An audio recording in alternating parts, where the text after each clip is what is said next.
Salut les amis, Et bonsoir à tous. il est minuit et nous connaissons la finale de cette Ligue des Champions 2024-2025. L'Inter et le Paris Saint-Germain qui ont disposé respectivement du Barça hier, l'heure où on s'enregistre, et le Paris Saint-Germain qui a fini le travail au Parc des Princes contre Arsenal. On va directement plonger dans ces deux rencontres pour essayer d'un peu analyser qu'est-ce qui s'y est passé et puis vous donner un peu notre ressenti sur ces deux matchs. C'est parti. On commence par le match du mardi soir avec cette rencontre dantesque entre l'Inter Milan et le Barça, peut-être la plus grande demi-finale de l'histoire de la Ligue des Champions. Il y a débat, en tout cas c'est clair. Ça a commencé très très fort comme au match aller, donc 3-3. Les hommes de Simone Inzaghi qui vont tout de suite se montrer fidèles à leurs principes en appliquant un très gros pressing à la perte de la balle. Là on voit que c'est Dani Olmo qui est serré directement par Di Marco qui m'a envoyé une super balle dans la profondeur, et c'est encore une fois Denzel Dumfries, déjà l'homme du match aller, Ouais. qui s'était fait l'auteur de 2 passes D et qui va remettre l'ouvrage sur le métier ce soir, pardon. Lautaro Martinez qui a joué sur une canne ce soir, Ouais. et qui pourtant y va de son but, va battre Szczęsny pour ouvrir le score. But très important pour l'Inter qui va pas s'arrêter là, parce que juste avant la mi-temps, première action un petit peu litigieuse, Pau Cubarsí qui vient à première vue faire un tacle parfait, à première vue. salvateur sur Lautaro. Tout le monde se dit waouh, super ce jeune encore, qu'est-ce qu'il est juste. Et en fait, sur le ralenti, il n'y a pas photo, vraiment il tape le pied de Lautaro Martinez, Ouais. qui joue bien le coup en mettant un peu son corps en avant. Çalhanoğlu, spécialiste de l'exercice qui tremble pas, contre-pied parfait. 2-0 à la mi-temps pour l'Inter. Encore une fois, ils prennent 2 buts d'avance. Mmh.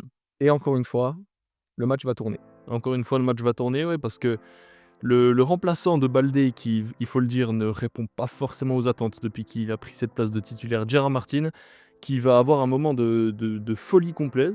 Et premier centre contré par Dumfries, il me semble, ou par Bissek. Et le deuxième, par contre, il trouve parfaitement ici au second poteau, dans l'espace, ici, Eric Garcia, qui prend le geste d'attaquant pur, hein. Il la prend de volée plat du pied, pleine lucarne de Yann Sommer qui ne peut rien faire.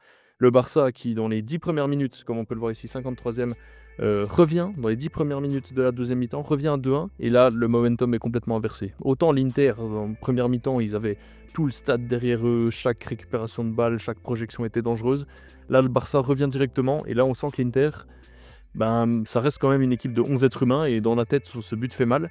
Et il fallait pas attendre bien longtemps, parce que à peine 6 minutes plus tard, ce même Gerard Martin va envoyer un centre parfait dans l'espace de nouveau pour Dani Olmo, qui n'est pas le plus grand joueur de tête, mais qui plonge dans cet espace et qui fusille Yann Sommer à bout portant, qui ne peut absolument rien faire.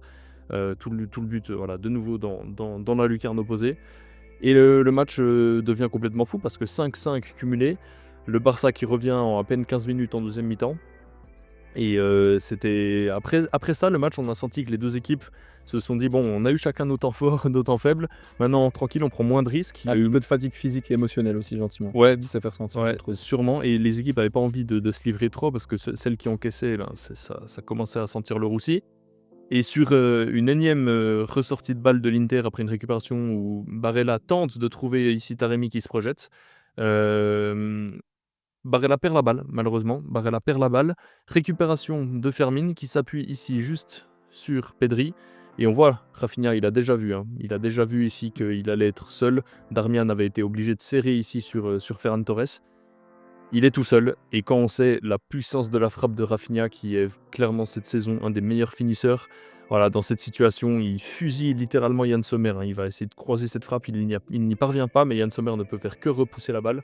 Et Rafinha, là, voulu ou pas, il va mettre cette balle vraiment dans le petit filet ici. Heureusement que Ferran Torres, c'est le dernier moment, parce que là, je ne sais pas où il voulait la mettre exactement, mais il la prend coup du pied, mauvais pied, elle part petit filet. C'est le geste parfait d'un De l'attaquant en attaquant confiance. en confiance, voilà, exactement.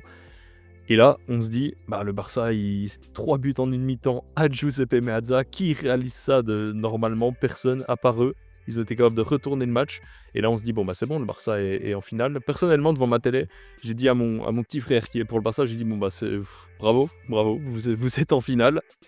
Et c'était sans compter sur cette équipe qui, franchement, a eu tout pour elle. Parce qu'encore, là, il reste 3 minutes. Et Lamine Yamal va défier une énième fois cette défense. 14 dribbles réussis, c'est ça hier Il soir me semble qu'il en a passé en tout cas un certain nombre. Ah, c'est sûr. J'ai vu la stat passer comme quoi ça a égalé l'un des tout grands matchs de Neymar Ouais. quand il était encore au Barça. Ouais. Donc là, voilà, il rentre encore une fois sur son pied gauche et il arme cette frappe magnifique, premier poteau qui vient s'écraser en plein sur le montant de Yann Sommer. Et là, on se dit, bon, ben voilà, le Barça, s'il marque là, c'est terminé, plié, et l'Inter ne peut plus rien faire. Mais à peine 30 secondes après, sur l'action qui suit, en fait, le dégagement de Yann Sommer, qu'est-ce qui se passe? Là, il se passe un énième retournement de situation dans cette double confrontation. Alors déjà, comme tu l'as dit, moi vraiment, je voyais, au moment où le Barça met le 3-2, Ouais. j'ai dit à mon petit frère à moi, qui est supporter du Real, ça là, ça c'est un scénario madrilène. Ouais. Tu perds 2-0 comme ça, le Barça qui voit quasi pas le jour contre un Inter Milan qui était vraiment flamboyant sur la première mi-temps, rien à dire. Ouais. Ils étaient au-dessus, le Barça n'arrivait pas à déployer son plan de jeu, ils n'arrivaient pas à trouver de la profondeur. Et Dieu sait que ce Barça, justement, profite et pour de la vitesse de ses attaquants pour faire parler son jeu. Justement, Rafinha, c'est peut-être le meilleur joueur de profondeur de la saison. Ouais. Et on l'a pas vu dans le match quasiment, à part justement sur ce coup de génie, parce que justement le Barça n'a pas pu jouer sur son jeu habituel. Ils ont notamment pu se régaler dans la profondeur contre le Borussia Dortmund, quasiment leurs 4 buts viennent de ces situations. Et là, le Barça passe l'épaule. On est à 3 minutes de la fin du match. Robert Lewandowski va rentrer. On se dit, c'est bon, ils vont tenir, ils vont défendre, tout ça. C'est pas dans les principes de monsieur Hansi Flick de lâcher la contre-pression, cette ligne défensive qui reste toujours autant haute. Et Gérard Martin, t'en as parlé en début de vidéo, Ouais. comme quoi il répondait pas forcément aux exigences, surtout défensives sur le coup. Il se fait vraiment trop facilement avoir par l'inévitable Denzel Dumfries qui, à notre sens, ne fait pas faute. Il y a un contact. Il y a un duel, mais après, voilà, Dumfries au duel, c'est quelqu'un. Ouais. Faut dire ce qui est. Moi, je pense qu'il récupère le ballon proprement. Mais pour moi, c'est pas possible quand tu es à 2 minutes d'une qualif en finale de Ligue des Champions d'être si peu regroupé. Enfin, on voit que là, il y a juste les défenseurs du Barça qui sont présents. Sinon, tout le reste du bloc est haut. On le voit même pas à l'écran. Et voilà, c'est l'inattendu à Serbie qui vient placer son pied 37 ans. Un vieux briscard comme ça, là. Premier but de sa carrière en Ligue des Champions. Ah bah, tu fais bien de le dire. Non, c'est magique. Ça, c'est quand même quelque chose. Ouais. Ouais, non, mais ce match, il a été magique. Il n'y a juste pas d'autres mots, en fait, Ouais. à tout. Je pense que c'est un super symbole pour le foot parce que autant vous étiez supporter interiste barcelonais ou juste neutre, vous êtes passé par tous les sentiments, tous les états d'âme dans ce match. C'était exceptionnel et ça nous emmène en prolongation, tout ça. On peut se dire, ouais, bon, prolongation, il s'est mis à pleuvoir comme je sais pas quoi. Les organismes sont fatigués. Ça va peut-être être une prolongation un petit peu ronronnante. C'était sans compter sur Marcus Thuram. Il y en a un qui était pas fatigué, ouais. En Enfin, tout cas, lui, 90 minutes. Quel boulot tout le match. Voilà, il est au duel en plus avec Aroro qui lui n'a pas joué tout le match. Ouais. Il est rentré entre tard. Araujo et Gérard Martin en deux grands gabarits. Il a joué 98 minutes. Ouais. Et il se bat comme un chien. Hein. Il résiste là, entre les deux. Il arrive dos au jeu à résister à Araujo. Il va même aller faire un petit tour là-bas. Il va faire un tour là-bas, il va réussir à se mettre dans le sens du jeu. Et là, sur un crochet qui envoie Araujo, qui pour le coup, franchement, n'est vraiment pas dans la meilleure période de sa carrière. Hein. Autant, balle au pied, on a souvent su que Araujo, quand même, c'était pas le meilleur défenseur, relanceur, etc. Mais il a toujours eu cette grinta qui défensivement lui permettait de gagner des duels. Et là, il se fait manger. Mais franchement, les supporters catalans en ont gros sur la patate. Donc, ouais, là, ils se font mélanger tous les deux, en fait. Hein. Et puis, il a cherché d'ailleurs l'appui d'ailleurs avec Dumfries, hein, de nouveau. Oui. Et il tient un peu la ligne, là. Il fait un espèce de R1 sur FIFA. Ouais. Le relais avec Taremi dans la surface qui est rentré à la place de Lautaro, qui s'est avéré être utile également. Ouais. Et là, parlant de joker de luxe, Fratesi qui se projette, Taremi la remise parfaite. Et puis là, faut quand même souligner. Alors, Fratesi fait le bon geste, mais quand on sait qu'il y a De Jong, Fermin, Koubarsi et Araujo et que lui, il a tout cet espace-là ici pour frapper pas normal. Dans la surface, voilà. Effectivement, hein, on joue la 98e. Les organismes sont fatigués, t'es pas forcément le plus lucide à ce moment-là en tant que défenseur, mais tu peux pas espérer quelque chose en Ligue des Champions quand tu laisses autant d'espace dans ta surface. Et puis le 4-3 de l'Inter est parfaitement joué et ouais, il n'y a rien à dire. Hein. Cette action est assez symbolique d'une chose, c'est que la Ligue des Champions, les amis, on le répétera jamais assez, c'est la compétition de l'efficacité dans les deux surfaces, la compétition de savoir gérer ses moments forts, savoir gérer ses moments faibles.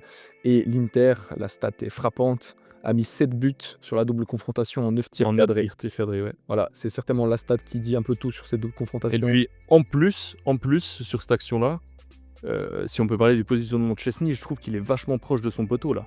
Il est très très. Il laisse énormément d'espace ici en fait. Là où Fratesi va décider de tirer.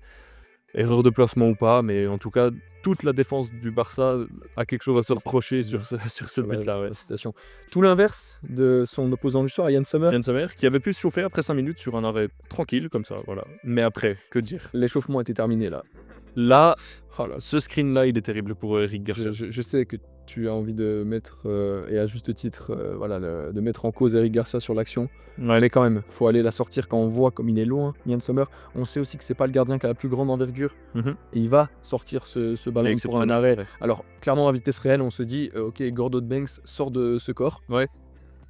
Mais le pire, c'est que c'est même pas son plus beau de la soirée. Et celui-là, c'est sur une frappe de Yamal. Extérieur de surface, ouais. Instinctive, voilà, Lamine Yamal. Bon, il aura fait son match, le gamin. Y a rien Oui, à dire, oui, il il aura aura porté tenté, le hein. Barça. Je pense que vraiment, si on doit faire un peu une synthèse de la double confrontation, le Barça a voulu s'appuyer sur ses individualités, Oui. qui étaient peut-être meilleures qu'à l'Inter. Et au final, c'est encore une fois, en 2025, le projet collectif, peut-être encore plus fort de l'Inter qu'aura payé. Ouais. Tout leur mérite leur en revient. Et les gardiens, toujours autant importants dans les grandes compétitions, ça bouge pas. Celle-ci aussi, hein. On sait que c'est fin de prolongation. Ouais. C'est la plus belle, je pense. Yann Sommer lui-même l'a dit. Yamal qui va enrouler son ballon vraiment comme ça, opposé. Et puis là, Sommer, c'est exceptionnel, hein. La détente, il ne pouvait pas se détendre plus que ça. Il la dévie juste ce qu'il faut, la balle qui va finir juste ici à côté du poteau. Et puis là, à ce moment-là, on est à la 120e, il me semble, quelque chose comme ça. 115. 115e, il y a 4-3 pour l'Inter déjà à ce moment-là. Voilà, c'est plus la même chose, hein. Si le Barça égalise, ça part au penalty probablement. Et toute l'importance d'avoir un gardien qui sait te tenir dans ces grands matchs. Parce que sans Sommer, l'Inter, franchement, s'en sort pas ce soir. Ouais, c'est clair. Mais du coup, si on fait une petite synthèse, plus grand match qu'on avait vu cette année déjà. Petite synthèse, pour moi, c'est le plus grand match, oui, clairement, que j'ai vu cette année. Parce que déjà 7-6, hein. Déjà 7-6 au cumulé, là, comme on peut le voir, c'est prolongation, match avec des buts, surtout à l'aller, hein, des buts de fou furieux. Ouais, il y a tout. Entre la reprise acrobatique de Dumfries, là, ce soir, il y a des buts collectivement qui sont très très forts. En fait, c'était aussi l'opposition de style. On sentait que le Barça, ils avaient la balle. Je ne sais pas avec combien ils ont fini, hein, mais je pense qu'ils ont fini 71-29, hein, c'est énorme. C'était vraiment, tu sentais que le Barça avait la balle, ils pouvaient faire mal sur les individualités, mais l'Inter défendait bien, et tu savais que dès qu'ils la perdaient, ils étaient dans la merde. Ils pouvaient souffrir, prendre une projection fulgurante, et voilà, le truc c'est que tu devais rester en haleine, parce que c'est pas comme si le Barça jouait une équipe qui dominait, et tu sais qu'en contre-attaque ils peuvent rien faire. Là tu savais que quoi qu'il arrive dans le match, tant que le Barça a la balle, ou dès qu'il la perd, il se passait quelque chose. Ouais, c'est clair. Donc pour moi, cette année, c'est le match de l'année largement, et une des meilleures demi-finales, si ce n'est la meilleure demi-finale de l'histoire de la Ligue des Champions. Et puis en soi, on peut que dire bravo à l'Inter de ce projet collectif, encore plus rodé qu'il y a 2 ans, quand ils atteignaient déjà la finale, je pense. Vraiment ce projet collectif qui fonctionne à merveille, hein. Honnêtement, après la double confrontation contre le Bayern, où j'étais franchement un peu déçu, parce que forcément, mon équipe, je l'ai vu dominer, puis on s'est quand même fait éliminer. Je me suis dit, l'Inter, quand même, ils ont eu de la chance, hein. On a eu des occasions et tout. Mais là, ça se répète une deuxième fois. C'est pas du hasard, c'est pas de la chance. Pour moi, l'Inter mérite sa qualification. Le Barça n'a pas su être assez bon dans les deux surfaces sur l'ensemble des 2 matchs. Et quand tu commences les 2 matchs après 20 minutes en perdant 2-0 à chaque fois, tu peux pas dire grand-chose, même sur l'arbitrage, même sur la chance, même sur quoi que ce soit. Voilà. Le Barça doit apprendre. Flick doit peut-être aussi mettre un peu d'eau dans son vin. Je sais pas ce que t'en penses, mais je pense que sa tactique a des limites quand même, hein. Je l'ai dit, hein, moi tu sais que Flick, forcément, en tant que fan du Bayern, on lui doit beaucoup. Oui, forcément. Mais c'est clair que cet entraîneur, alors il a su réinsuffler un nouveau souffle au Barça. Félicitations à lui, c'est le cap de fin pour le Barça dans cette compétition, qu'on voyait peut-être tous aller au bout, on vous l'a dit depuis le début de l'année. Franchement, ils ont de belles années à voir devant eux. Je pense que quand on voit Lamine Yamal, quand on voit toutes leurs jeunes pousses qui étaient encore présents sur le terrain, voilà, Pedri qui a tout donné encore également jusqu'à la prolongation. Mais de l'autre côté, l'Inter, comme tu dis, moi aussi, c'était pas l'équipe que je trouvais non plus la plus impressionnante. Comme beaucoup de gens, on sait qu'on la sous-cote souvent, cette équipe. Oui. Clairement, là, ils m'ont séduit. Ils m'ont convaincu définitivement sur la double confrontation. Il n'y a rien à dire. Les 2 équipes auraient mérité leur place en finale. Mais sincèrement, cet affrontement-là entre l'Inter et le PSG, sur qui on va venir tout de suite, ça va être également une opposition de style. Ça va être le même style de match, ouais. Et je pense que ça peut nous offrir une finale vraiment qui dénoterait potentiellement un peu de toutes ces dernières finales qu'on a pu voir qui des fois étaient, on sait, les finales de Ligue des Champions, c'est souvent très serré. Je dois dire que l'enjeu écrase un peu le spectacle, mais cette fois-ci, pourquoi pas vivre une folie? Dans l'autre match de la soirée qui s'est terminé il y a à peine 1 heure, à l'heure où on s'enregistre, ça fera hier, à l'heure où vous voyez cette vidéo, le Paris Saint-Germain a réussi à se défaire d'Arsenal 2-1, 3-1 cumulé sur les 2 matchs et puis on va pas se mentir, hein, le PSG qui s'est pas vraiment fait peur. Arsenal qui a assez vite cédé 25 minutes sur un peu l'antithèse de ce qu'on disait jusqu'à maintenant. En général, Arsenal qui était fort sur coup de pied arrêté et le Paris Saint-Germain c'était plutôt sa faiblesse. Sur ce long ballon de João Neves dans la surface comme dans l'espace ici, Thomas Partey qui sera là pour défendre. Effectivement, il y a peu de joueurs de Paris qui vont jouer ce duel. Il y a João Neves ici, Marquinhos, mais il est très loin de la balle. Le problème, c'est que toute la ligne défensive d'Arsenal, elle fait vraiment une ligne. Et Fabian Ruiz, il est tout seul aux 20 mètres, à 16 mètres même. Son contrôle élimine Martinelli de la poitrine, magnifique. Et sa frappe sera finalement déviée ici par Saliba. Et il ira se loger vraiment dans le petit filet ici de David Raya.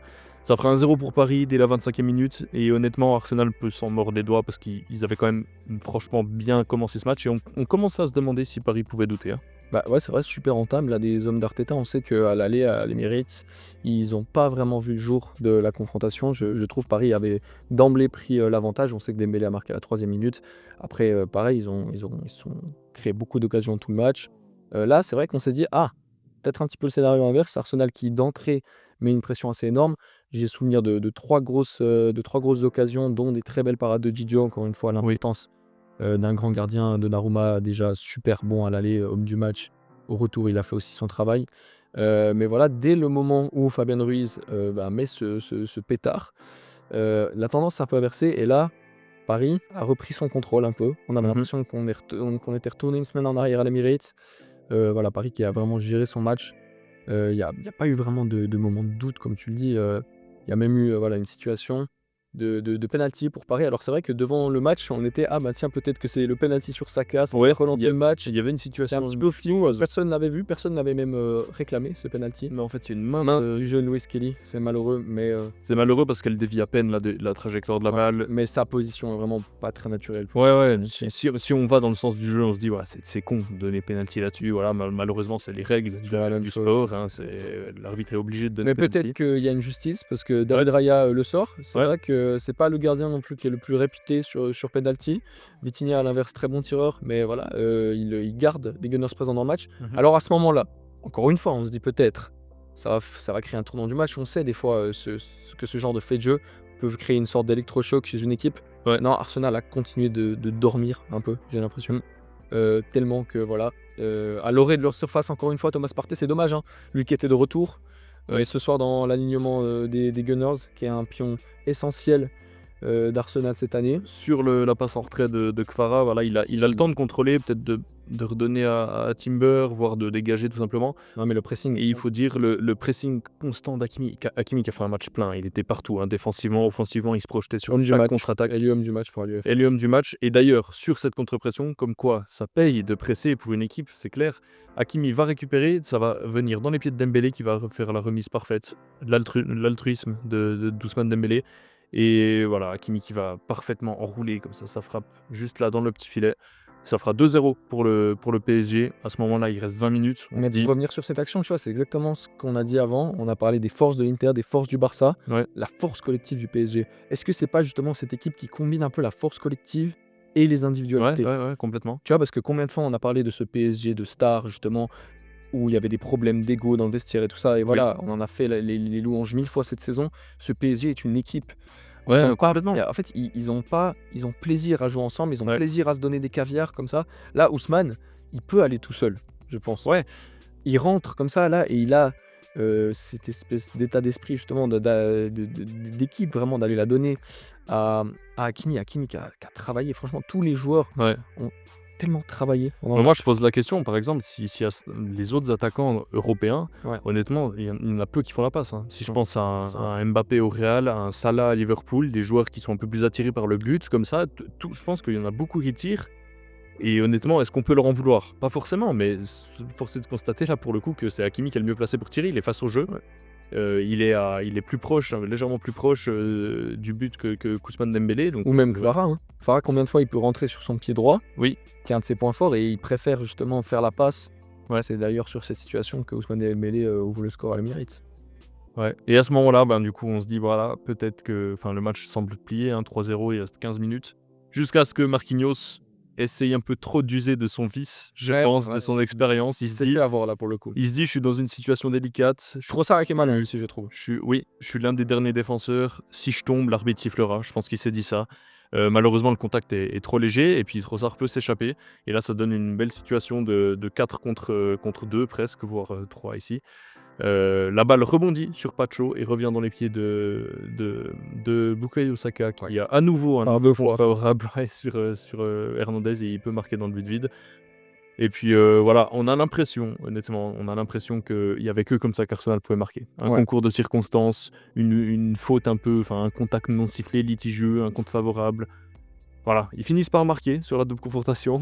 Ils finissent par pouvoir vaincre le mur de Naruma, qui franchement a été encore exceptionnel ce soir, mais ça ne suffira pas. Ça ne suffira pas parce que le PSG n'a même pas tremblé. On s'est dit alors peut-être à ce moment-là, est-ce que Paris va retomber dans ses travers?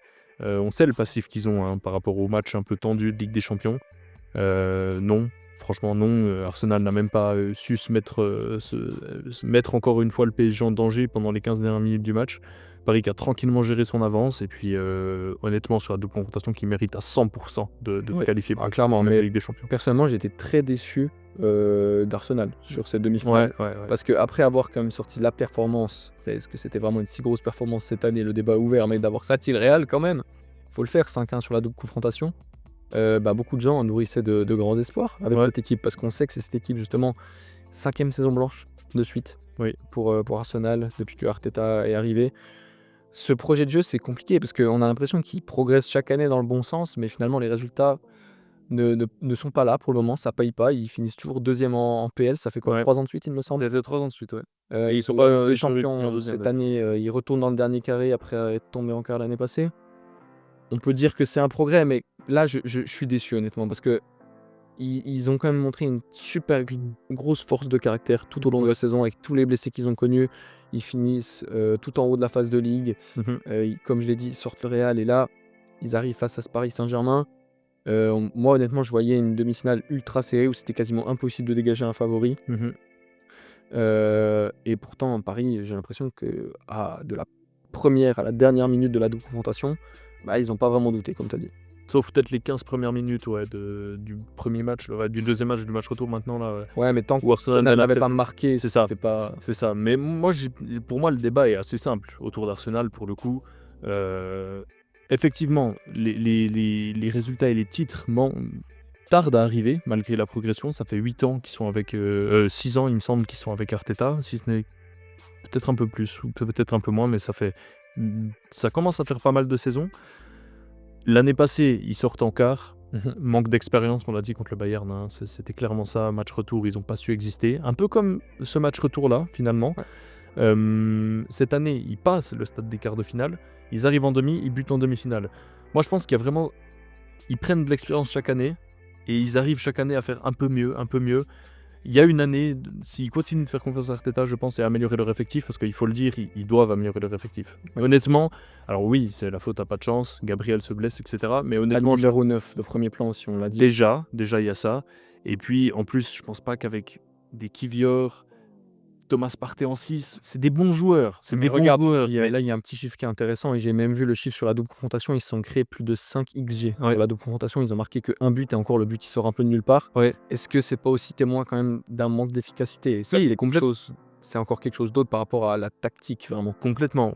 Non, là, pour moi, la tactique est en place, et il leur manque un peu de rage de vaincre, un peu de méchanceté peut-être, tu vois ce que je veux dire, l'envie de tuer l'adversaire. J'ai pas trouvé ça ce soir en tout cas. Voilà, ce qui a manqué à Paris pendant des années d'ailleurs, et maintenant on regarde où ils en sont, ils se qualifient pour une finale, ça faisait 5 ans après leur première finale.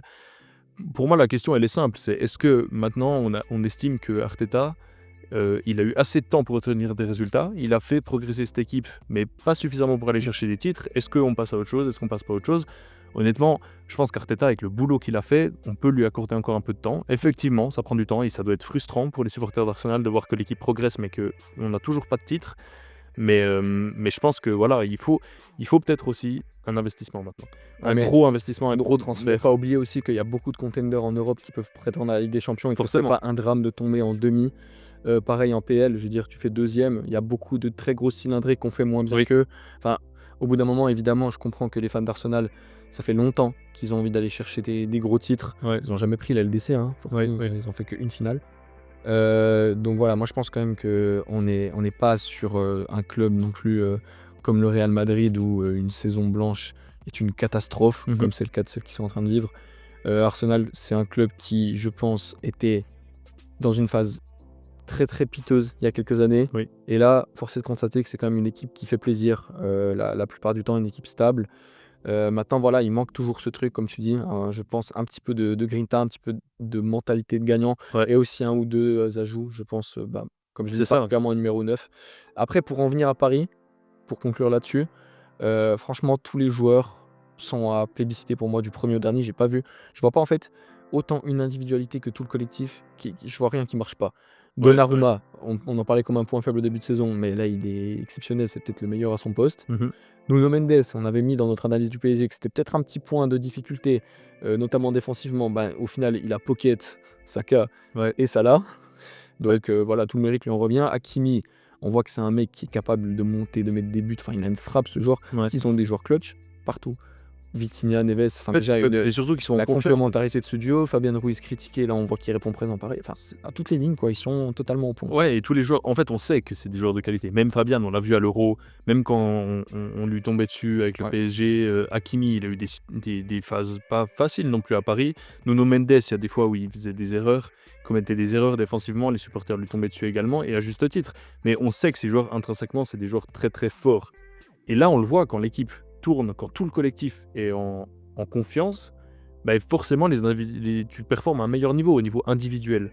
Et je pense que c'est aussi ce qui manque à Arsenal, ils sont un peu dans un petit creux depuis quelques temps. Là, même en première ligue, je me souviens d'un match nul contre Palace. Ce Ouais, week-end, ils perdent contre Bournemouth. c'est bon. On sait que Saka, Ødegaard, Saliba, c'est des joueurs exceptionnels. On le sait. Mais ils sont dans un petit creux et ils ont moins performé, ils ont moins su performer sur cette double confrontation à un niveau individuel que les autres. Et puis après, on peut parler de profondeur de banc, hein, mais voilà, Kivior, Oui, bien sûr. Lewis Kelly, même qui est un bon jeune. Paris n'a pas eu un blessé à part Ousmane qui a commencé sur Voilà. le banc, mais sinon il n'y a pas un blessé dans tout l'effectif, alors que Arsenal, il y en avait quand même une bonne paire. Donc quoi. voilà, il manque peut-être un peu d'individualité, un peu de star player en fait dans cette équipe d'Arsenal. Mais honnêtement, je préfère avoir ce problème-là que l'inverse. C'est-à-dire que là, on sait T'as que la raison. tactique, Attention. elle est au point et tout. Il manque peut-être un neuf, peut-être un Isaac à aller chercher, un troisième défenseur central d'un bon niveau, etc. Voilà, je préfère avoir ce problème-là que de me dire, bon, maintenant j'ai toutes les individualités, maintenant comment je mets une tactique en place? Un peu comme il y a au Real finalement. Je préfère avoir le problème d'Arsenal que le problème du Real. Je pense c'est plus compliqué de bâtir toute une tactique sur des individualités que l'inverse. Donc voilà, Arsenal qui va probablement encore apprendre de ses erreurs, peut-être se renforcer lors du mercato, et puis je suis convaincu que s'ils donnent encore du temps à Arteta, ils finiront par aller chercher un titre quel qu'il soit. Et puis maintenant, en attendant, Paris a l'occasion d'aller chercher un premier titre, ce qu'ils n'ont jamais gagné dans leur histoire, à savoir la Ligue des Champions contre l'Inter. C'est clair. Évidemment, les gars, on vous en fera une vidéo. Maintenant, c'est comme dans un bien moment. Hein. On a jusqu'au 31 mai pour ça. Mais cette finale, en tout cas, petit préavis comme ça, sans vous donner de prono parce que c'est beaucoup trop loin. Mais franchement, elle me hype. Ouais, Inter-Paris, j'ai très hâte de voir ce que ça va donner. Parce qu'encore une fois, là, ça sera une opposition de style. Ouais. Et ouais, je pense qu'on peut avoir. Pour l'instant, les deux effectifs sont au complet. On espère que ça sera le cas. C'est toujours plus sympa pour une finale de Ligue des Champions. Surtout que alors, le championnat est plié pour Paris. Oui, il ne l'a pas pour l'Inter. par Ouais, contre. ouais, Donc effectivement. attention. Effectivement, à voir comment l'Inter va gérer cette fin de saison. Après, le championnat, enfin la Serie A se terminera avant la finale de la Ligue des Champions. Donc voilà, normalement, ils auront pu. Ils sont passés derrière le Napoli, malheureusement. Ou heureusement, mais malheureusement pour eux. Donc voilà, mais en attendant, on a fini ce petit débrief de ces demi-finales retour de Ligue des Champions. On a notre finale pour le 31 mai, pour 2025. Et pourquoi pas couronner le Paris Saint-Germain qui ne l'a jamais gagné. Ou l'Inter qui ne l'a pas gagné depuis 15 ans. Oui, aussi. Un peu de nouveau, ça fait du bien. En attendant, on vous sortira d'autres vidéos un peu plus fun, un peu plus débat, moins analyse, je pense, d'ici la fin de la saison, en attendant la finale de la Ligue des Champions. Mais en attendant, la tradition de fin de vidéo, les amis, Et cette fois, c'est pas à mon tour, c'est au tour de Quentin. J'écoute ton unpopular opinion. Celui-là, il doit sortir. Ah oui, Oui, il doit sortir. Ça nous donne peut-être un petit input pour une toute prochaine vidéo sur le Ballon d'Or qu'on va faire.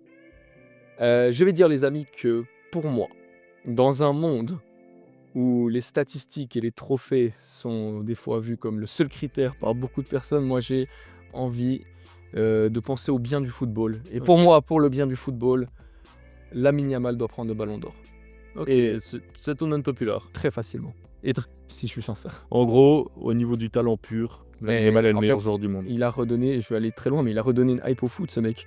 Ouais, Ballon au pied, je vois personne faire ok. ce qu'il fait. Et pour moi, j'ai envie de récompenser le meilleur joueur du monde. C'est ce que ce trophée devrait être pour garder un semblant d'intérêt. Un semblant d'intérêt. Très bien. On entend ton unpopular. Vous pourrez aller voter en story Instagram ou nous dire ce que vous en pensez dans les commentaires. Est-ce que Lamine Yamal, hormis trophées et statistiques, devrait prendre le Ballon d'Or 2025 ? Voilà, en attendant, nous, on a terminé de débriefer cette soirée et ces 2 soirées de Ligue des Champions. On vous souhaite une bonne fin de semaine, un bon week-end et à une prochaine, les amis. Ciao, ciao. Ciao, ciao.